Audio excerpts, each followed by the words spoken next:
On today's show, we're going to be talking about the Canada Disability Benefit, CDB, and provincial clawbacks. Stay tuned, as my guest coming up next will be diving right into that discussion. Hope you enjoyed today's show.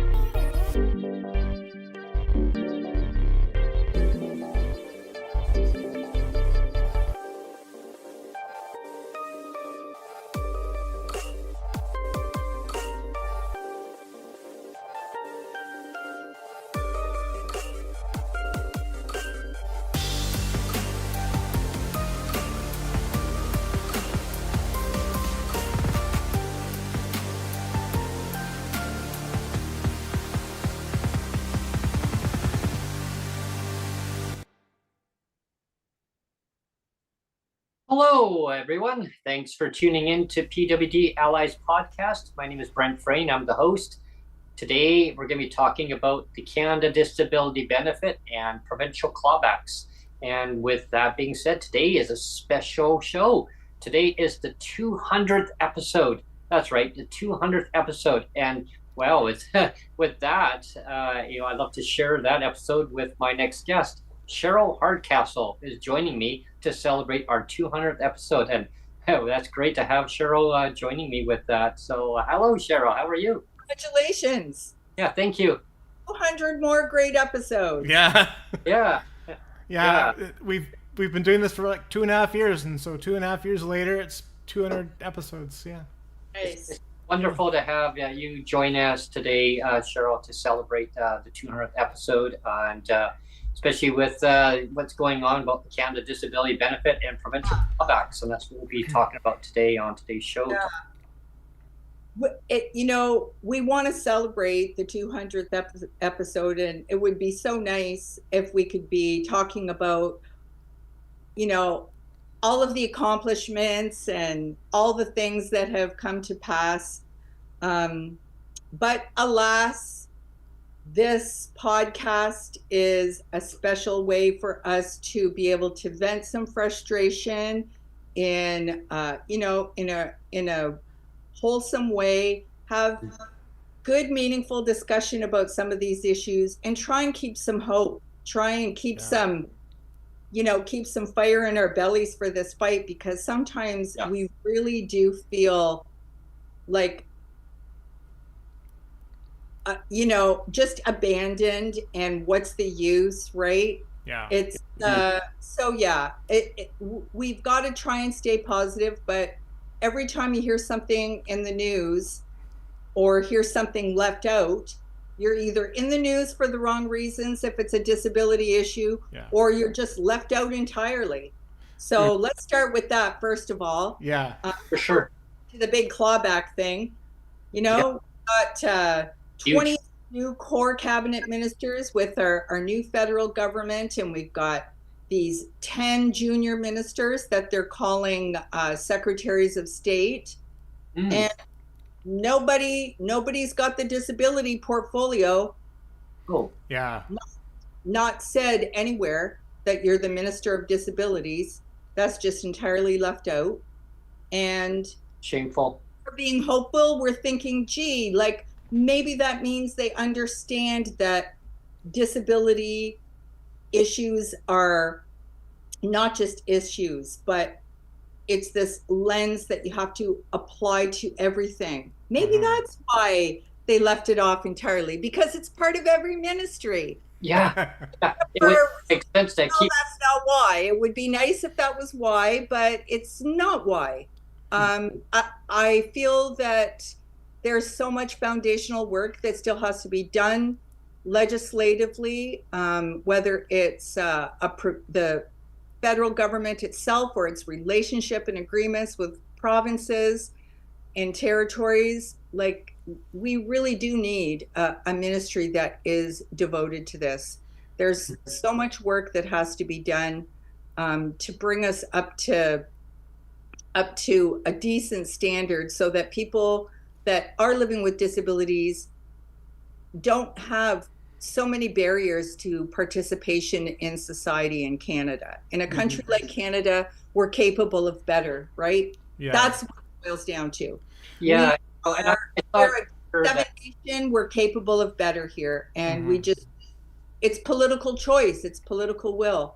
Yeah. And that's why, you know, we're talking now about like the big headlines right now that Alberta just came right out and announced they are going to be clawing back the disability benefit. Which is terrible. Yeah. In July, that $200, and they're going to be, the way I understand it is, they're going to let people who qualify, you have to get the disability tax credit first to be able, you have to go through all these hoops to get the disability tax, to get the Canada disability benefit. You have to have applied for the disability tax credit successfully. All these other hurdles that we've talked about with the Canada disability benefit, there's a lot of problems with how they would administer it. But once you get it and you get your $200, in Alberta, it's called assisted income for the severely handicapped. AISH. Yes. So they're going to claw that amount back. From the provincial. So that means that's actually all the federal government is doing for Alberta is increasing their transfer payments. Because they're keeping it. That money, basically, they just said, okay, that's $200 we don't have to give you, that stays in our coffers. For what? If you said, no, we're going to use that money for a fund to, I don't know what it would be, to help with accessible housing or small business, whatever it is, it's not about disability. It's not even about saying, okay, we're going to use that money to help people apply for that disability tax credit. They're not even saying we're going to still be supporting that disability community with these funds. And we have Minnie in chat, and she's mentioned, and this is true, that Ontario has yet to announce whether they're going to claw back or not. So it's kind of unknown at this point. So Alberta's been completely silent on that. On that topic.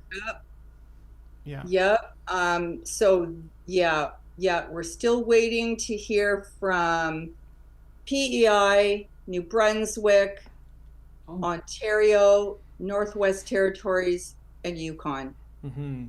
Wow. And keeping people on the edge of their seats. Now that, sorry I cut you off. I was just thinking, now that Alberta has just come right out and announced we're clawing it back, is that going to make it easier politically for Ontario to say the same? I don't know. It's not a good. Well, how can the federal government say, well, you're not getting the money then if you're clawing it back? Well, let me just say too that here in BC they've committed to not clawing back, which is great. But let's have a little history lesson as well. It was back in 2015 when the provincial government here in BC was clawing back child support benefits from divorced parents, and the same thing, Cheryl. They were basically forcing parents to apply for the child support just so that they could claw it back. Terrible. And they finally fixed it because of the Single Mothers Alliance. They were going to take the government to court, and they settled out of court before they took it to court. I think they settled out of court because by then Manitoba had the same thing, and they lost in court. Right. So they have to pay it. You know, one question I had, Cheryl, was, it still boggles my mind why the federal government doesn't have a disability minister. I mean, especially for people to have direct contact with a representative to represent their needs. I mean, doctors, nurses, practitioners, you name it, advocacy organizations across Canada need to know who do I contact. So if I have a concern to represent, their needs, and it's not a good look for sure on the federal government not to have, a minister who's directly responsible, and it's shameful. I mean, just to administer the Canada Disability Benefit. I still strongly think that it should automatically go to anyone on provincial benefits or federal benefits, whatever kind of benefits are across Canada. Territorial benefits. I mean, that way I'm not leaving anybody out. Anybody on benefits, exactly. Yeah. And it is supposed to, and it is supposed to be a supplement to what you're getting provincially. And I don't know why or how the discussions went and how that can be enforced, but it's very frustrating, and I hope this isn't done. I hope the issue's not finished.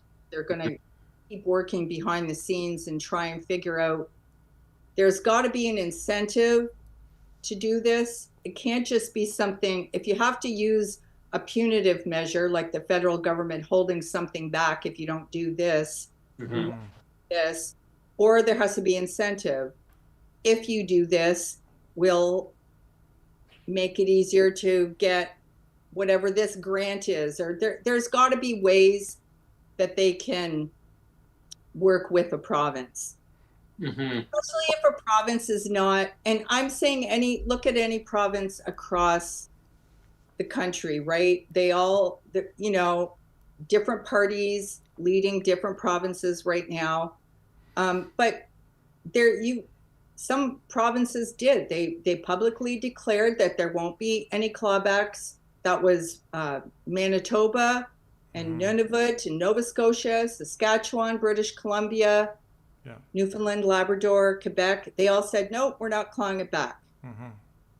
So maybe that meant they were scheduled to increase what they were going to give provincially, and they said, no, we can hold off now because of this provincial, or because of this federal CPD. Don't have to increase it, or there's got to be an economic reason there that they did it, but at least they came right out and said, no, we're not clawing it back. And now we're stuck with, we're waiting for the other shoe to drop. Now that Alberta's said it, now let's wait for the other ones. And Ontario's a big one, just merely, because of the population of Ontario. You've got the bulk of people living with disabilities in southwestern Ontario. I say that because southwestern Ontario has a bigger population, I think, than a couple of the prairie provinces together. So that is a big one that we have to wait to hear from. But meanwhile, like all these other, it's almost that spreads us thin, the activists and the lobbyists that have to pool their resources and try and figure out, how do we lobby? How do we advocate effectively to get this changed? Well, now they got to put their sights on that, when they should really be looking at that disability tax credit that's so problematic, right? That's really where we should be looking. Every province should have accepted the clawback, and now let's look at these barriers that we have just in that regulatory environment when you're applying for the disability tax credit. Especially how the disability tax credit, how it's worded, the language in it, it's so cumbersome for doctors to be spending like minimum 45 minutes to fill out all the paperwork, and then having to hope that their client will actually be approved for that DTC too. I mean, a lot of money has been wasted in all that red tape, bureaucratic garbage. And to be fair, again here in BC, a lot of work has been put into. They really have tried to get more people enrolled in the DTC here in BC. I think more than any other province, to be honest. But what I was going to say is also, before we launched today's show, we talked briefly about kind of how little has changed, how little the needle has moved. I put forward the idea that it's going to be in 2 years' time. It'll be the 40th anniversary of Rick Hansen Man in Motion tour. That was in 1987. And you think about we always talk about hope.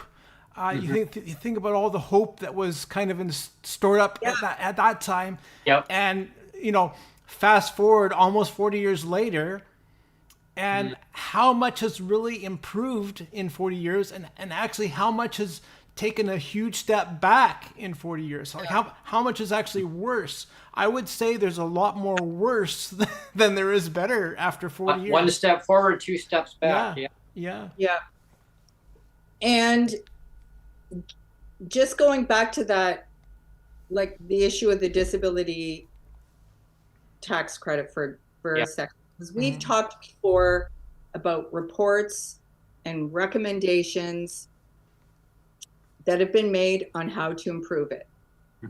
Well, in March of this year, the CRA, the Canada Revenue Agency, their Disability Advisory Committee, issued their 2024 report. And guess what it was? It was about the disability tax credit is under applied for and it's underused. And they've got 18 recommendations on how to improve. Like, it's just a rehashing of what we already know, but you can look that up if you just type in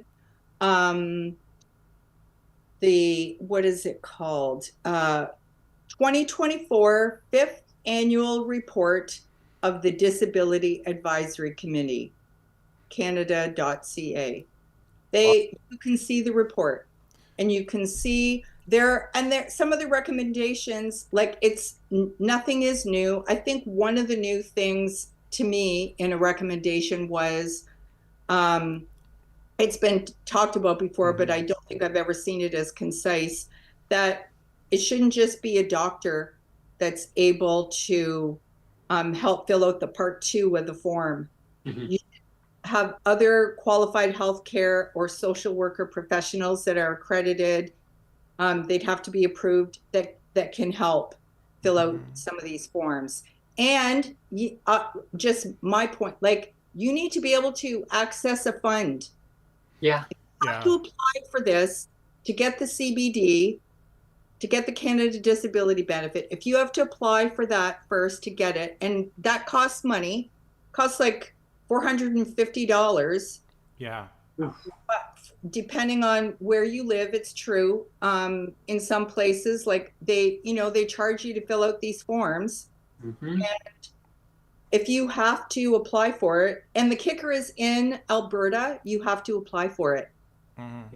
Because according to their act, that Assured Income for the Severely Handicapped Act, the eligibility of recipients can be suspended if they fail to make use of or claim income to which he or she is entitled. So they force you to apply for it. Minnie said that in chat too. Wow. So you have to apply for it. Wow. So if you have to apply for it, and that means you have to have the disability tax credit, like, don't tell me there isn't room for a federal ministry right now to coordinate this. This is a big responsibility, and you can hit the ground running because we have all these recommendations that have been hashed over how many times. But support. Let me just bring one of the, like, when we hear. I just wanted to go quickly back to what you always say, Cheryl, and you've been on the podcast lots, and one thing you always say is, like, there's nothing new under the sun. There's all these reports that are already been written, right? Like years and years worth of reports. And then the government, It's And the government pretends, like whether it's federal or provincial, the governments pretend, oh, we have to do a new report now. You got to invent the wheel. Yeah.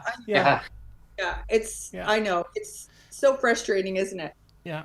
Okay, but I'm just going to tell you, I'm not going to bore you, but and you guys probably already know this too, but so the findings, the executive summary of the report, the disability tax credit is underused due to complexities in the application process, tax filing difficulties, and challenges with CRA processes and contact centers. Okay?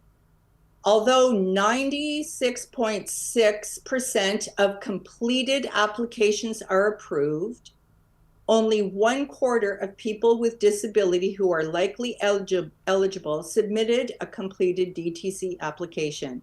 1/4 of those eligible submitted a completed application. And of those with a DTC certificate, only 64% claimed the credit.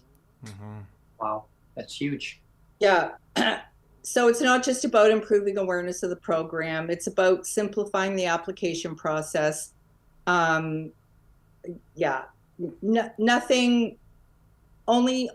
Here's another good one. Only 24% of online DTC applications are completed, highlighting that difficulties in finalizing applications remains a critical issue. So when you have a My account for the CRA, you have to sign in. You have to have this account for a lot of online Service Canada type things, right? Yeah. Why is there not a survey or a way for you to explain why you couldn't finish filling it out? Yeah, there should be. Yeah. Right now, there's no way for them to collect. They're not collecting that data. And we know when you are developing new policies, when you're developing new legislation, you've got to have data to support, right? So we have all this anecdotal evidence. We know we have the stats that say only 24% of online applications are completed, but there's nowhere for you to say why. There's nowhere for you to click and say, I cannot finish this because, or whatever it is, I don't understand number 2, or my healthcare provider doesn't respond in a timely manner, or whatever it is. But maybe they want the attrition though, Cheryl. Maybe they want that attrition. Yeah. Yeah.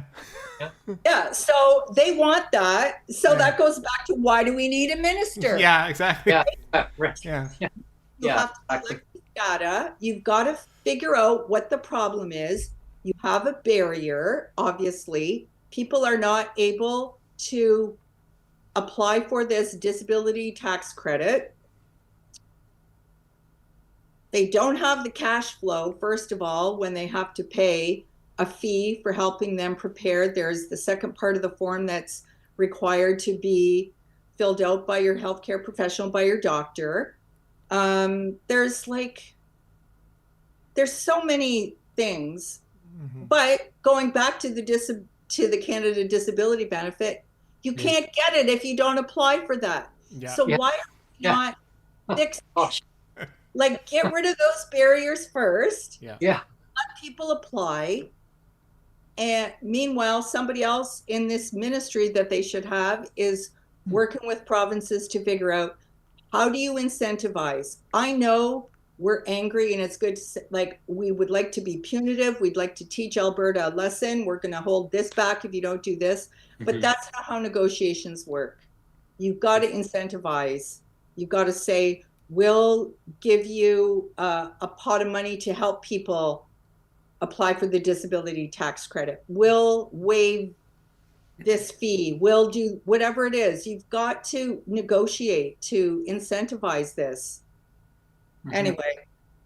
You know, doctors across Canada have expressed strong concerns of the woefully inadequate bureaucratic language in the DTC, and I mean, they want to see it streamlined right across, automatically. And I mean, when it comes to doctors saying that they're having trouble filling out that paperwork, there is a problem there. Yeah. I mean, some of the wording is really confusing, right? Yeah. Minnie's, like, Minnie's made a really good point in chat here, actually. She's basically said that the RDSP, the Registered Disability Savings Plan, that is essentially behind a paywall as well, because that requires a DTC as well. So that's kind of locked behind a paywall right there too.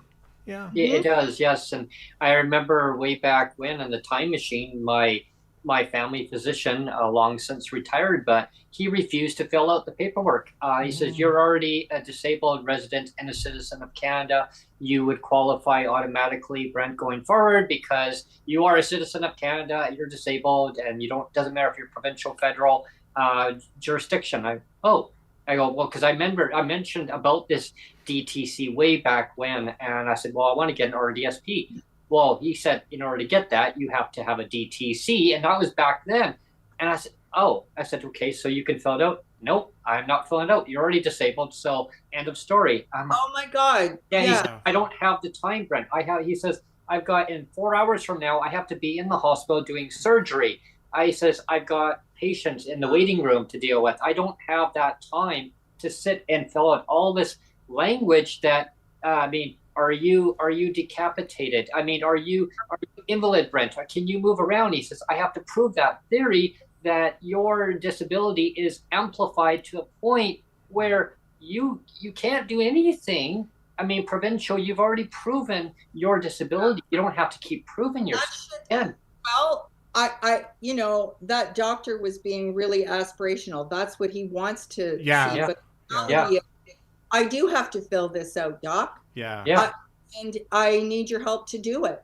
And you do, if your doctor, I don't know, are there doctors that there's theoretical and there's reality, right? Because I've shared before on the podcast as well. My first wife had a disability, and right when we first got married, she saw me do the taxes for the first time as a married couple, and she says, "Why aren't you applying for the DTC, like the disability amount on your taxes?" And I told her, "Well, my doctor says I don't qualify for it because he says I'm not disabled enough."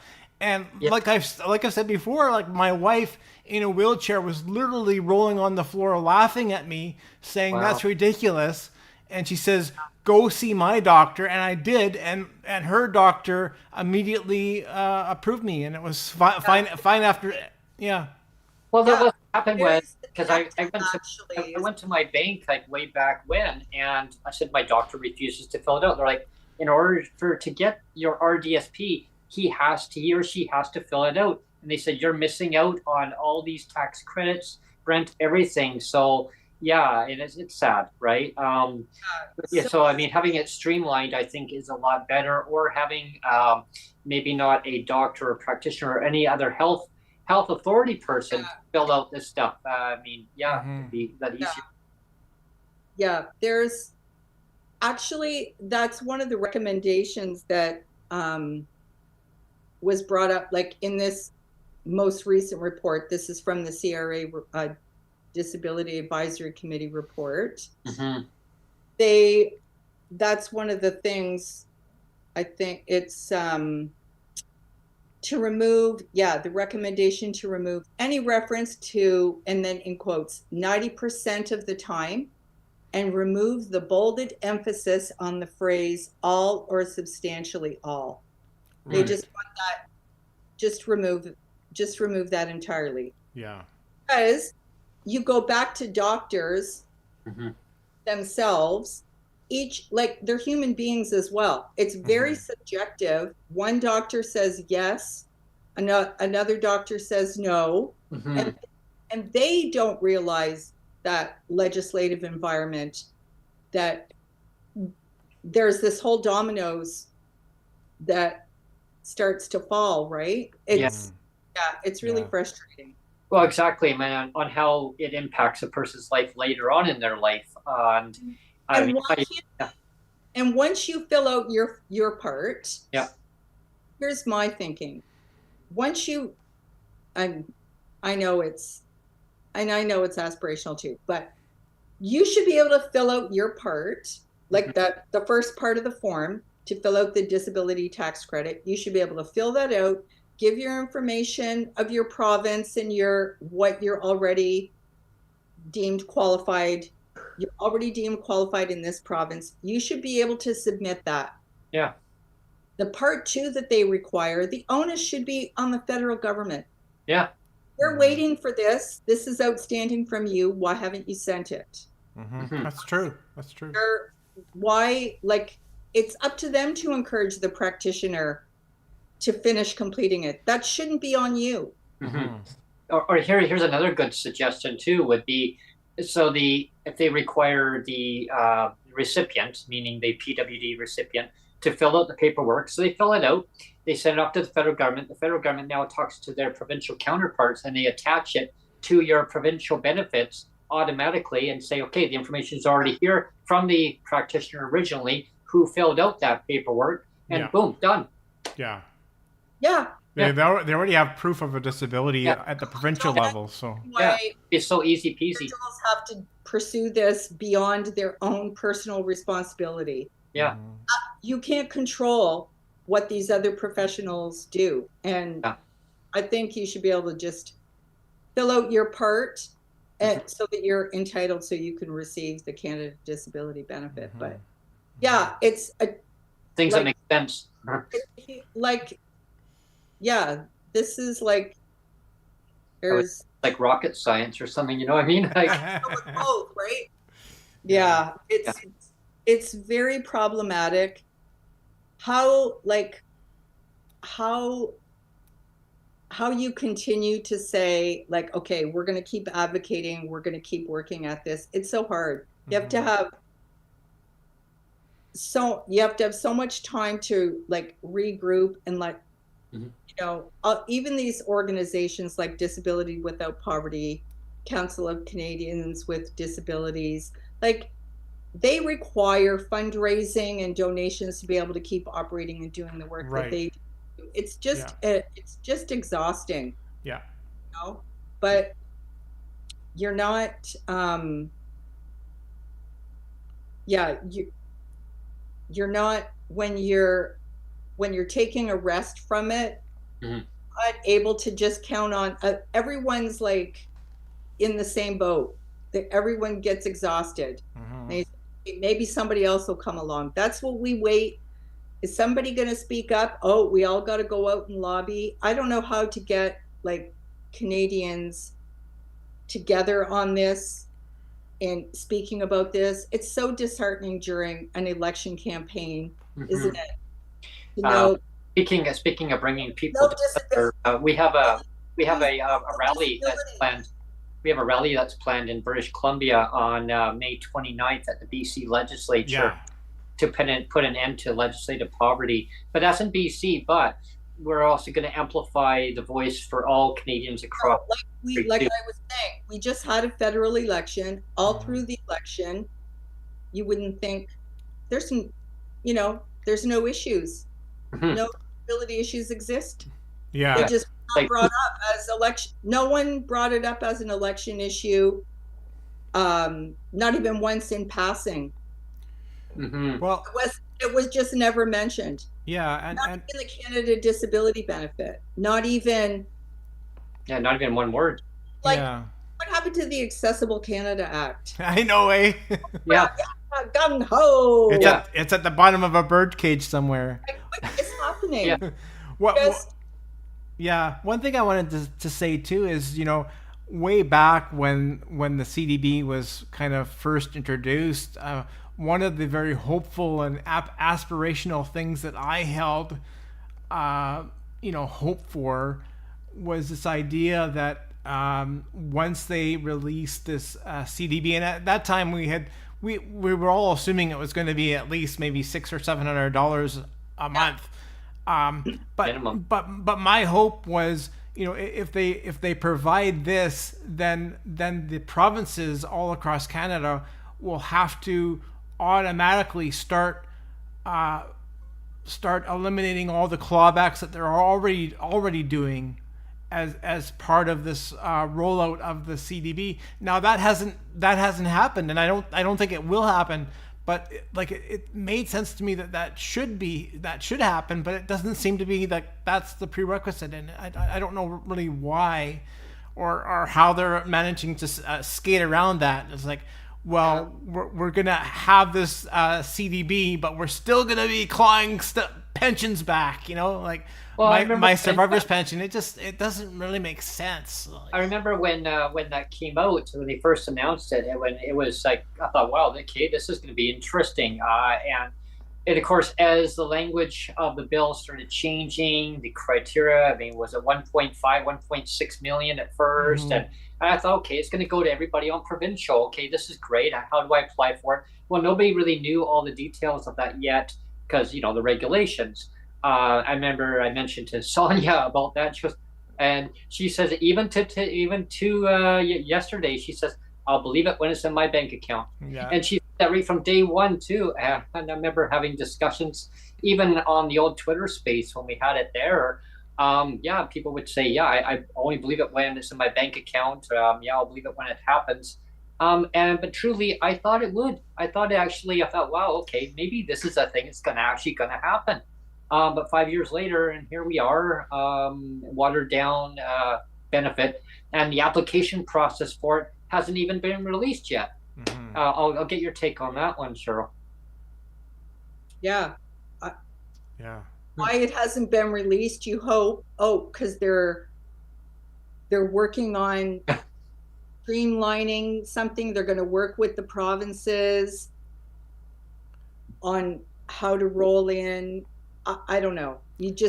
You're hoping. There's got to be a good reason. They recognize some of these barriers that are like the low hanging fruit, that they're going to mm-hmm. address these first. But I'm really cynical about that. Yeah. Just for the fact that there isn't a department dealing with it right now. Yeah, and it's been promised for July of 2025, and it's already the end of May. So that doesn't give them a lot of runway to announce this whole thing, like this new application process for the CDB. Mm-hmm. Yeah. One of my neighbors used to work for CRA many moons ago, and he says it's like the cat chasing the dog's tail. And I said, really? Oh my God. He says, yeah, there's too much bureaucratic garbage going on there. He says it's not difficult for the CDB to get rolled out. He really goes, they're making it harder than it actually needs to be. And he didn't get into specifics, but that was his funny take on it. The cat chasing the dog's tail round and round. I thought, wow, okay, that's a good one. Mm-hmm. I wanted to share that with you. It's kind of a funny moment, but not funny, but funny, Yeah. But it is, it's this idea that for that kind of bureaucracy to, it's not just that it's going around and around in circles. Yeah. There's actual barriers there. Mm-hmm. And they're just bouncing off and going back and then hitting the same ones again. Mm-hmm. Can you remove one barrier at a time and see what a difference that makes? It's like a domino effect. You take away one barrier and it really blossoms. And give somebody a ministerial power to mm-hmm. say, okay, maybe this is Ministry of Social Development or whatever normally deals with this, and Ministry of this deals with that, but we're going to put this here for now. This is going to have the authority and override. Yeah. Then once all that legislation is in place, mm-hmm. then it goes back to these departments for maintenance. Mm-hmm. To develop this system to address these barriers, you have to have authority. Yes. You just have, you can't just be working in your own little silo and everybody else is working in their silo. You've got to remove all that. And that's not, And I think, and I think we should say too that, I think people are aware of this as well, that the disability, the federal disability is part of the jobs and family ministry, right? Right. Like, it's not named. Like they didn't give a name of the disability ministry, but they said, well, we're just going to roll disability in with the jobs plan and the family plan. And I, the problem with not naming it, the problem with not actually using the word disability is it becomes this 4-letter word. It's like, let's not name it. Yeah, God forbid. And then nothing gets done. Yeah. Exactly. Yeah. Because no one's really accountable then. Yeah. When you do want to complain politically, it's easy for them to pass the buck then, right? Yeah. Well, I mean, it's having people living with dignity and respect, and it's just giving people that dignified, well-being, that give them the resources where they can put that money back into the economy, back into area where they live. I mean, it helps everybody. It reduces down healthcare costs. I mean, everything. But, putting bureaucratic red tape in place and making them apply for, I mean, who knows, it could be hundreds of dollars just to apply for something, where then all of a sudden, CRA says, the language doesn't match with what the physician or the practitioner, whoever it may be, filling the paperwork out, and it doesn't meet the criteria, sorry, denied. And now they got to start all over again. That's just for the DTC. And then the CDB, we don't even know yet what's going on with that one. That would be another fee. I mean, people living in legislative poverty, I mean, they don't even have the money as it is to fork out with all these applications. BC is broke. I didn't know if you knew. I didn't know if you knew that, Cheryl. But BC has announced that they're broke. The BC government has announced that they're broke. They have no money. Yeah, we had a meeting with the minister of MSDPR, and the minister said that the government's broke. So I said, well, they just need to raise the rates. I mean, at least $300 minimum. I mean, or better yet, bring it up to the poverty level. But the minister said the government's broke. See, but they're waiting again. They're waiting on the federal government, right? And I mean, and of course, waiting on the federal government. I mean, as we know, 5 years later, we're still waiting, but waiting on it for the DTC. But my worry is, what if the people don't qualify, like you mentioned earlier? Is that because of the language and because of the DTC, the CRA administrating the DTC? If that's not changed, many people that are waiting are going to keep on waiting, and the provincial government says, well, now we don't have to do anything because the feds are said they're going to do it. Yeah. And, it just wastes resources for us to go around in these bureaucracies anyway. I mean, how many times have we talked about this issue about a definition? Yeah.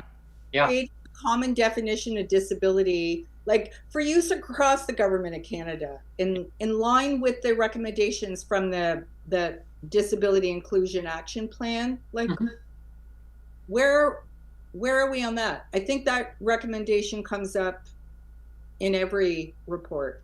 Yeah. There was one thing that I wanted to bring up, a good topic regarding that, and I've seen it on social media about the UN. The UN came out with their report regarding the Canada Disability Benefit, and they've scrutinized the federal government, saying that it's woefully inadequate, the way that it's written, and all the language to do with it. And I mean, that was pretty huge coming from the UN's.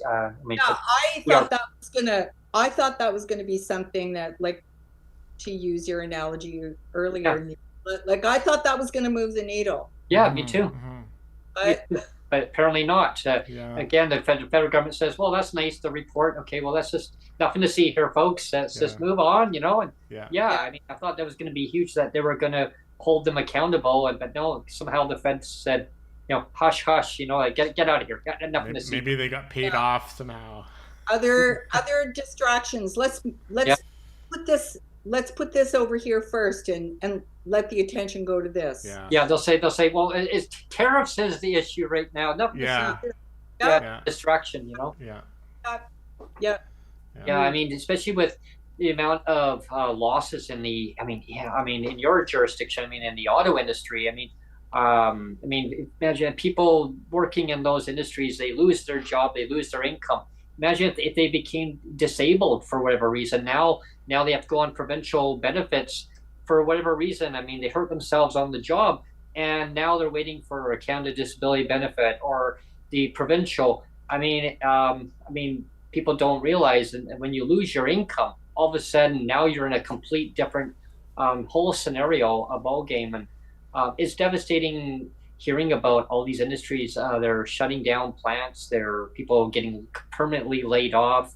Yeah, I mean, I don't know what the end result's going to be to rectify all these things. I mean, I know there's discussions about like a basic income or like a GLBI. I know that one of the federal counterparts was actively or still is actively working on that. I think Lee Gazan, I believe, was working on that one bill. Yeah. Yeah. I think also the Senate, right? Yeah, the Senate. Yeah. Yeah. Yeah. One of Kevin Page. Yeah. Like why like a universal basic income or guaranteed I don't really care what you call it. One of the reasons Yeah, there's always fancy names for it. Yeah. It removes this idea, number one issue that's like it's an elephant in the room. Mm-hmm. This idea that it would remove this idea that people who are applying for these income supports that they're entitled to live are somehow abusing the system. They're gaming the system. They're like, to hear it talked about often, it's very disturbing. Like, oh, so many people are, collecting this benefit and they're not really entitled to it. They don't deserve it. They're not entitled to it. It's like that narrative. Yeah. Are you saying, like, first of all, it means that you don't understand how any of these systems work. Yeah. Any of these processes. Like, you can't have that many assets. No. Like, I can't just quit work and start, living on a government check. You can't do that. Like, it just it blows my mind that people don't understand or abuse of a system. Okay, in any program, you're going to have 1% abuse. I'm not saying just accept it, but just acknowledge that you're going to have that, and you're always going to have that. Yeah. Oh, there's always going to be something. Yeah. You're going to have these checks and balances in place and this accountability. We get that. That's not what, like, when we're talking about these barriers for people living with disabilities to get access to funds that they need to be able to survive. We're not talking about people that are trying to access extra money so that they can buy a new car or they can go on a trip. Like, we're talking about people who want to be able to have, like, food security. Yeah. Bills. For basic necessities in life, right? Exactly. Like, and I think that gets lost in mainstream anyway, not among our talks in this community. But we've got to figure out how to break through in that mainstream, and I include social media. Well, here's another history. Like, abuse is not your biggest problem. No one wants this. Well, here's another history lesson for you, Cheryl. Is that, again, here in BC? I love history lessons. It was Gordon Campbell back in 2001, 2002.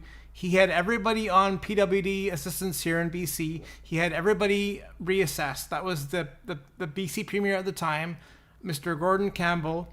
He decided that he knew better than all of the medical professionals. He said, "Well, who cares if everybody's been medically assessed? I'll kick everybody off PWD assistance and have everybody reassessed again." And you know how many files that they found were cheats? I think it was one.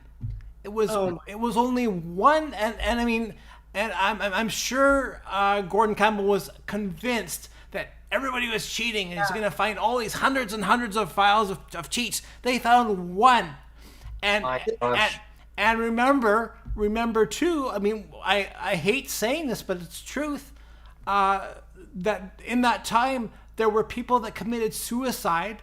There were people that committed suicide because they were so stressed. And so there's literally blood on Gordon Campbell's hands. And he did all of that to save one person from cheating. Yeah. Can you imagine? Can you imagine that? Yeah. No, it's horrendous. It's just And terrible. that's where that ties in now. The international community and even the UN has shared grave concerns about the track 2 for medical assisted dying for that very reason that you're touching on, Neil. Yeah. You know, people become so despondent and don't see any other way out. Mm-hmm. Yeah. Like, because why? Again, like, because fiscally, you're trying to prove as a government narrative, you're fiscally responsible. Yeah. How is that? I don't understand how that's responsible. Government, your responsibility is to put people first, to make sure that people have access to their basic needs. That's I always say the aid before responsibility of government. And talking about MAiD, did you hear about the story out of Quebec, Cheryl? Oh, This is just the other day. Yeah, I heard about Do you want to share that, Brent? Well, you go ahead, Neil.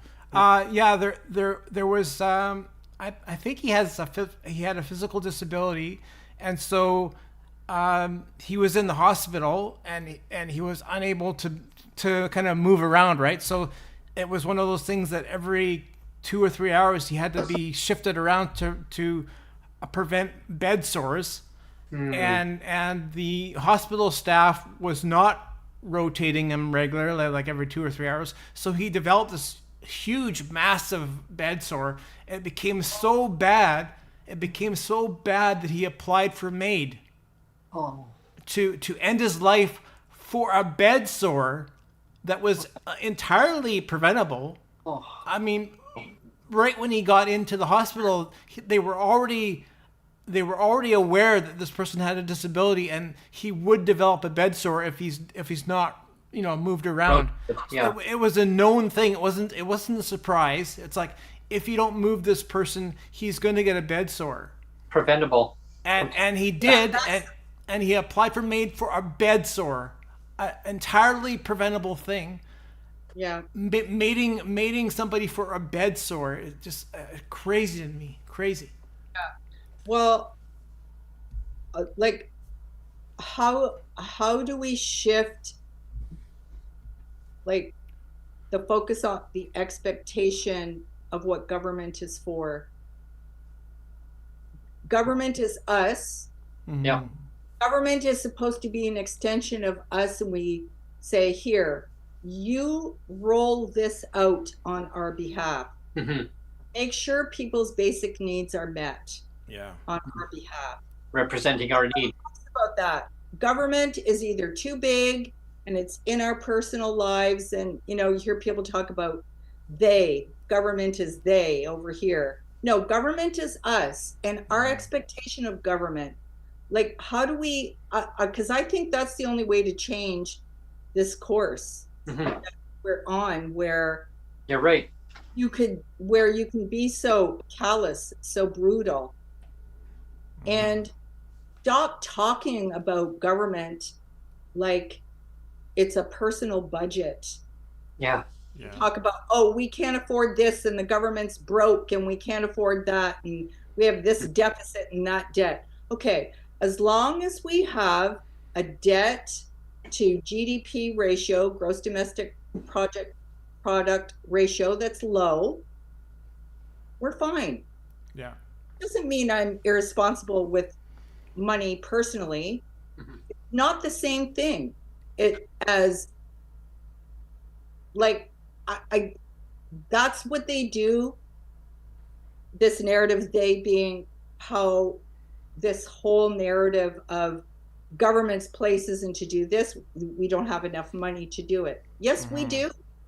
It's political courage, and you do it, and other costs come down. They do. Yeah. It's a whole ripple effect, like I was saying earlier. It's when you give people more money, it actually reduces down healthcare too. It reduces down a whole bunch of areas. Absolutely. And just this 200, I'm thinking of this $200 that. Ooh, I know. Depending on the province you live in, you'll have another $200 in your pocket. Maximum. Yeah.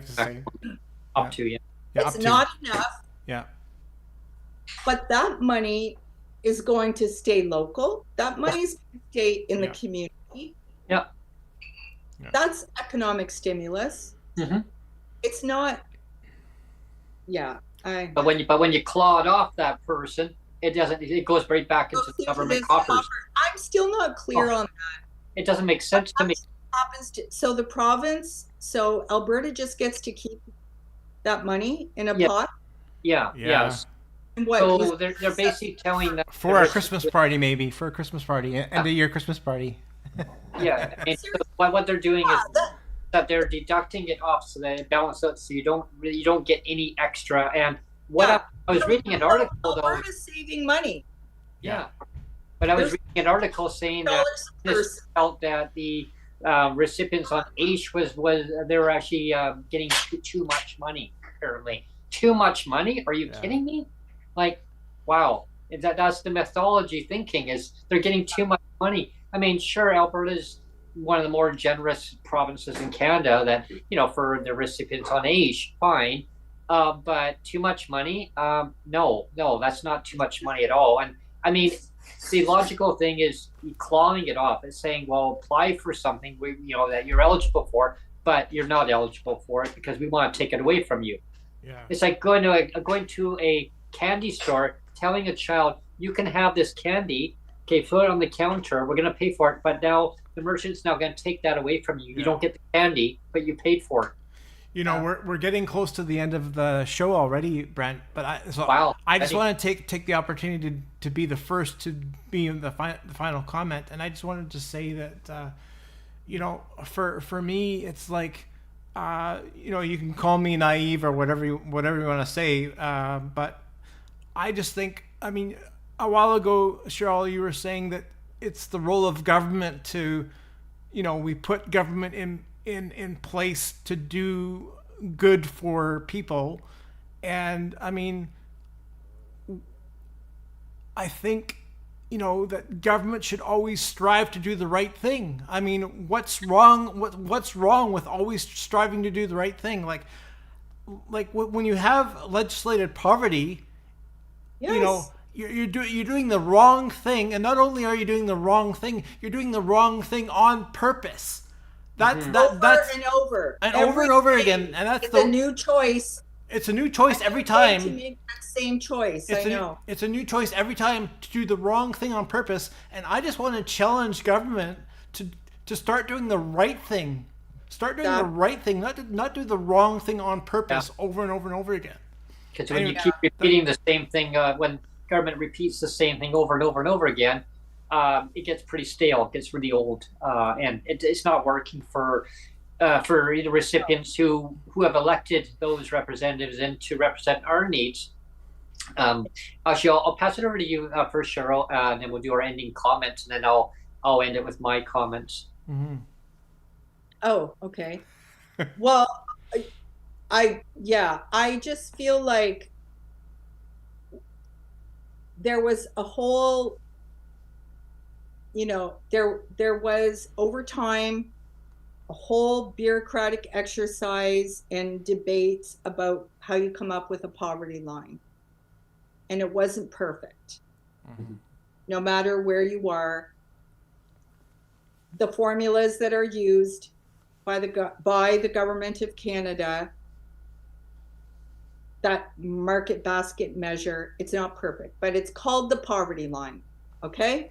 Mm-hmm. So as imperfect as that was, you identified it. You said, here's the line. Every single person that's under that line, like a minute ago you said something, Neil, about like, well, in Alberta, they're more generous. Yeah. Then, okay, you're only $409 under the poverty line. Yeah. But in Ontario, you're, $1,600 under the poverty line. Mm-hmm. We're talking about a poverty line, first of all. Like, do you understand what that means? Yeah. This is poverty. You're negative poverty. Do you know how much it takes to be over poverty? You know what it's like to be, look, hey, there's so many economic stresses now. Mm-hmm. When I was growing up, I never heard the term, and I heard grown-ups around me all the time talking about the economy and life and politics and all that. And that's how I gravitated into my politics. But there was no such thing as working poor. No, I never heard of that before. That term, working poor. Yeah. If you had a low-wage job, you could still buy a beater car and car insurance and have a little house. You could still get by. Yeah, you could still buy your basics. Just above what we were talking about, this poverty line. Mm-hmm. But there are people who live above the poverty line who are struggling. Oh, yeah. Have stress with, like, what do I do with this $12 that I have left over? Okay, that makes them above the poverty line. Yeah. You're in the whole $12. Now you're at the poverty line. You're 100. Like, I don't know how we've allowed this narrative and let government turn into this tool that it is, that totally ignores the Charter of Rights, that totally ignores the human dignity and the responsibility that it really has on behalf of the citizens of this sovereign nation, right? We're talking about that human dignity. We were talking earlier about just touching on, like, it makes economic sense to make sure that everybody has a roof over their head and can get by. That just makes sense. And when we talk about poverty, how long do you think people can live like that? Yeah. Treading water with their mouth just above the water. Mm-hmm. Just treading, just there, just keeping their head above. How long can people go like that? You can't sustain that. It's so difficult to breach this narrative that, people are asking too much of government, and it's not realistic. It is realistic. Yeah. Start with that first. You put people first, you protect people first. Yeah. And I don't know. I don't know how we keep bolstering the energy collectively, because that's what it takes, a collective energy. It can't just be people living with disabilities and their allies, the people close to them that know the stories. We've got to get that expectation made as a whole. This is what we expect. Canada, we're capable of this. We need to be meeting our own standards, right? I don't know, that's the only hopeful way that we can get people to keep pushing on, I guess, and bringing more people in to advocate, because government does what they're told by the people. We have this new government now. Is there enough backlash? I hope everybody's writing their MPs. There should be a disability minister for one. You don't have a minister, but you have your own MP. You can copy every other minister, but we've got to write to them and tell them, like, I'm not just disgusted that you don't have these issues being dealt with, but you need a minister to do it. And anyway, we have to stay heard. We've got to, we can't go to ground. When you're hurting and you're exhausted, you just want to go and lick your wounds in a corner. And everybody takes care to reset, but we have to keep going. I wanted to steal your closing comment a little bit, Brent, and maybe you can comment on this. I just wanted to throw this out there, is that our minister here of social development, Sheila Malcolmson, she recently talked to you and said, everybody here on PWD income assistance is entitled to a crisis supplement every month, right? She Right. said that everybody on PWD income assistance is entitled to a crisis supplement every month, and that just blows me away. That, like, why are they have this crisis supplements where you basically have to beg? It's like, please give me more money. I don't want to beg. Like, why is the government making you beg for a crisis supplement every month? Like, please give me more. And I'll comment on that. And there was a meeting that we had, and the comment was that PWD could apply for a crisis supplement once a month of $50. And but here's the problem. You having to stand in the long lineups. You have to bad weather. There's conditions where it's not always safe to be standing in a lineup at some of these offices. I'm not going to pinpoint which offices are safe and not safe, but regardless if they're not safe or not safe, the people should not have to do that. It should automatically be added to their checks. That goes to show that the government says, well, look what we're doing. Well, we know that people were suffering, but you can go and apply for it if you need to reduce that. Yeah. I mean, and that's like saying you're scuba diving, and you're in an ocean there. I mean, there's like 30 feet of water above you, but you know what? We're going to take a little bit of that water off, just a little bit more, and we're going to drain that ocean right down slowly. You're still going to drown in it. But you're still suffering. And because today is the 200th episode, Cheryl, this is a special moment. I'm going to pass it over to you instead of my ending comments. I'm going to thank everyone, but I'm going to actually end it with you as a special guest, where you can actually take out the show and thank everyone for coming in. Maybe you can sing us out. I'm going to have a special guest, 200th episode, but I'm going to thank everyone. Not a singer. And actually, I don't really have a good rap for this either. But I got to tell you that this show is very important to have all of these thoughts and issues put on the record. It's really important to us. And every time you have me on, we have good, stimulating discussion. I get reminded of, oh yeah, that makes me mad. I get reminded of all these things, but I also get reminded of, like, yeah, there's other people who are paying attention too, like me, and they're just as angry about this. Mm-hmm. And I find this so important to keep my own sanity when we are trying to be activists, when we're trying to be advocates, when we're trying to be progressive, meaning we are not defending the status quo. We do not defend the status quo. We always want progress being made in our society. Mm-hmm. And this is a good progressive moment for us every time we have these discussions, and it's really important, and keep going. Thanks, Cheryl.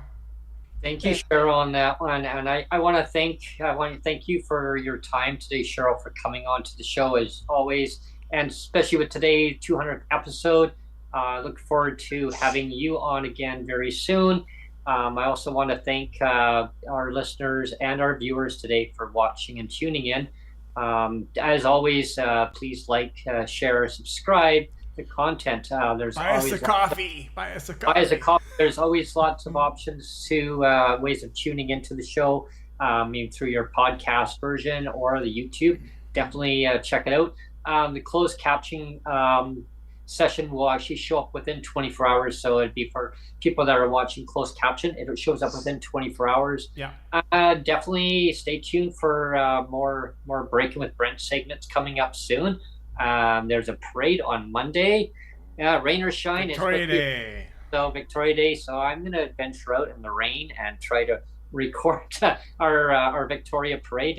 Hopefully I don't get too soaking wet, but we'll see what happens. Hey, it'll be fun. Always look forward to that one. And our next show after today will be on Tuesday, Neil. Maybe you give a little glimpse of what's happening there. That's Mayan Ziv. If people don't know about Mayan Ziv, It's the Access Fest that's going to be happening in Toronto on May 31st. So we'll be talking about that more with Maya and Ziv. Yeah. Great. On Tuesday. So definitely stay tuned, everyone, for that next show. And as always, just subscribe to the channel, stay up to date on all the local content. Advocacy is so important. The status quo is not working across our beautiful country. We need to change the language. We need to show the politicians that we are the government. We elect you to represent our needs. And as always, write your local representative. Let them know how you feel. If you're in your province, MLA, MPP, MP, especially when we're talking about the Canada Disability Benefit, I strongly recommend contacting the MP that represents your constituency. Let them know how you feel about the Canada Disability Benefit. Do you like the way that the status quo is? Do you like that it's not going to everybody? Let them know that you want a disability minister who's going to represent your needs, rather than just a minister where it's embedded in there somewhere in their file, but I don't know where it is. Where's the beef? It's not okay. I mean, we need to have a representative represent our needs and streamline this Canada Disability Benefit after 5 years. I mean, come on, we gotta get this Canada Disability Benefit out to people with disabilities as promised. I know, Cheryl, you mentioned about the MBM and the LICO. Last time I think the MBM was at 2104, I think, and the LICO was at 2400 something. So that goes to show, I mean, and that's for people without disabilities. So we need to get it up above that. But at least if we can get it to one of those two formulas, at least we can build on that momentum from that point on. Yeah, definitely. Thank you, everyone, for tuning in. Cheers. I hope you have a great day. Talk to you soon. Okay, bye, everyone. Bye, everybody.